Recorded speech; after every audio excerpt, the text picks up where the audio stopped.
Halo Sobat Dewata, bagaimana kabar kalian? Semoga dalam keadaan yang sehat-sehat saja. Terima kasih yang sudah stay di channel ini. Bagi kalian yang baru gabung, jangan lupa like and subscribe serta nyalakan loncengnya.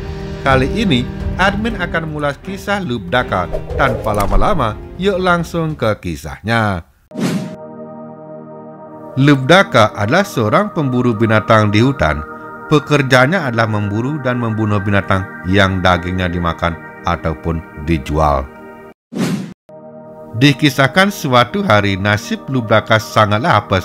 Ia memburu binatang tapi sama sekali tak menemukan buruannya, hingga ia tak sadar bahwa hari sudah mulai malam. Karena sudah larut malam, Lubdaka pun dengan terpaksa harus bermalam di hutan, dan tidak terasa langkah kakinya tertuju pada pohon bila. Agar aman dari serangan binatang hutan, maka Lubdaka berdiam diri di atas pohon. Dan agar ia tidak tidur dan terjatuh, daun bila pun dipetik setangkai demi setangkai dan dijatuhkan ke bawah. Namun tanpa dia sadari bahwa malam tersebut adalah hari Siwaratri dan daun bila tersebut tepat mengenai lingga Siwa yang berada di bawahnya.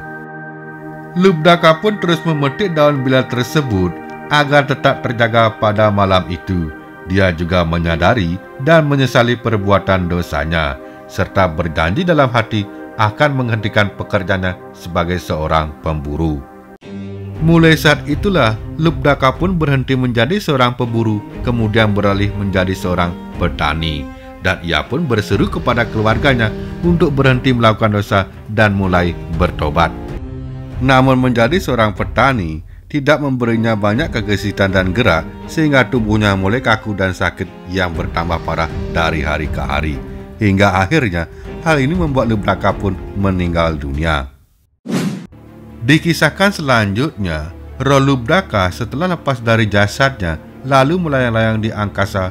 Roh Lubdaka pun bingung tidak tahu jalan harus kemana. Pasukan Cikrabala kemudian datang hendak membawanya ke kawah Candragomuka yang berada di neraka.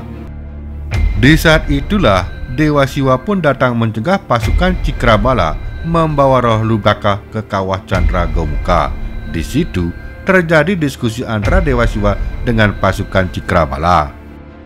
Menurut pasukan Cikrabala, roh Lubdaka harus dibawa ke neraka. Ini disebabkan semasa ia hidup, ia kerap membunuh binatang. Pendapat itu mendapat tanggapan lain dari Dewa Siwa. Menurut Dewa Siwa, walaupun Lubdaka kerap membunuh binatang, tapi pada suatu malam di malam Siwaratri, Lubdaka bergadang semalam suntuk dan menyesali dosa-dosanya di masa lalu, sehingga roh Lubdaka berhak mendapat pengampunan.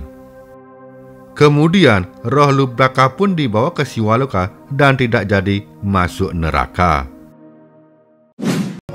Nah Sobat Dewata, demikianlah kisah Lubdaka pada malam Siwaratri. Saya Ambare undur diri dan sampai ketemu lagi di video selanjutnya.